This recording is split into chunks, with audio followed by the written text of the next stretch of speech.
Today I yanked the fuel pump assembly out of the 86 XJ5 speed. And you can see that brown wire laying there, right here. That's the power lead to the fuel pump. I didn't want the fuel pump to turn on during some testing.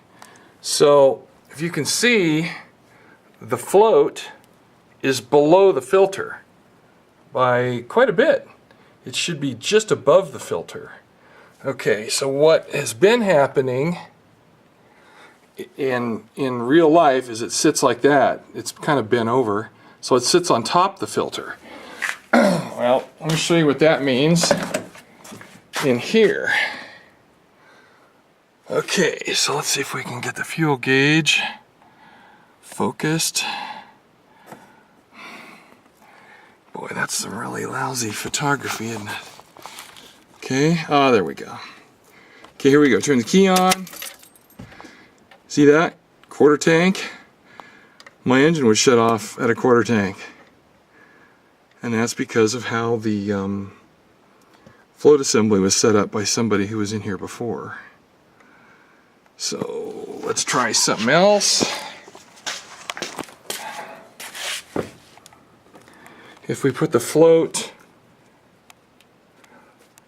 below the filter,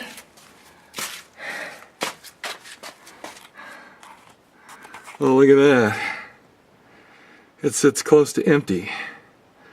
So you see what's going on? So how do I know somebody was in here? Well, there's several reasons. Let's see. The hose clamps aren't factory crimps.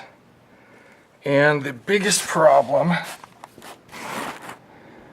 let's see if I can show you.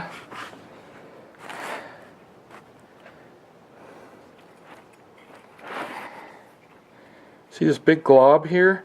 That's glue. And this thing, I don't know if I can do it one-handed, but it slides in and out a lot. See that? That's bad. That's bad. Somebody tried fixing this. There's a piece of baling wire right there. See it? Baling wire. So somebody's been in here and they set this calibration wrong. This arm should be bent so it's just slightly above, so even on empty there'll still be a little bit of gas left. So I need a new this whole piece, they call it the hanger. You can't get them separate for an 86 XJ with TBI. So, which stands for throttle body injection if you didn't know. That's what happened in the 80s. They didn't have MP multi-port injection, MPI, so they did this. And it worked. It's okay. But this pump is jacked, so I need to get a whole new assembly apparently.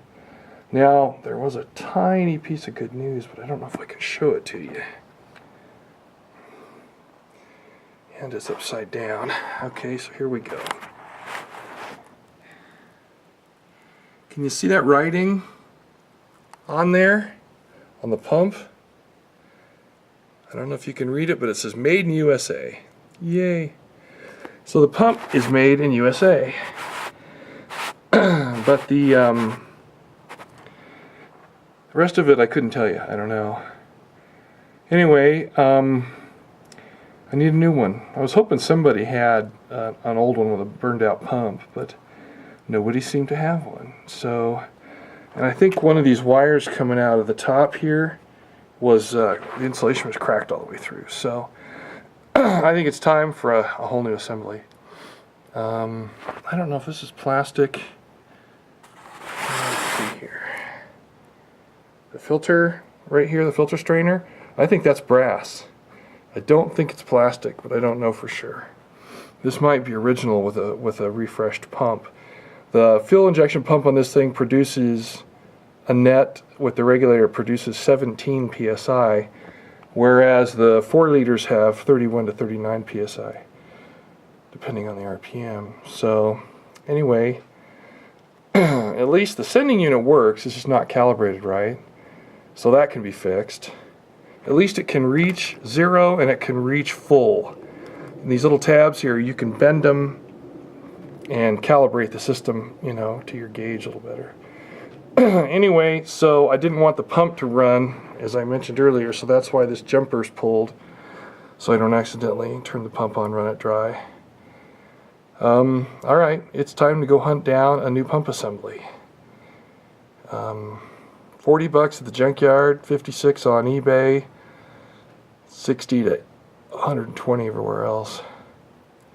Alright, well, that's what I wanted to show you. This was terribly jerry-rigged, this guy. And I'm not happy about that. You can't always make it move, but you saw it slide in and out and goop on there and all that shit. So no, we're not going to do that. It's too dangerous. And this thing was leaking pretty good too. You fill the fuel tank all the way up and it just drip, drip, drip right out of the tank onto the ground. Okay, we're done. We know what needs to happen here. And that's it for now. See you, bye.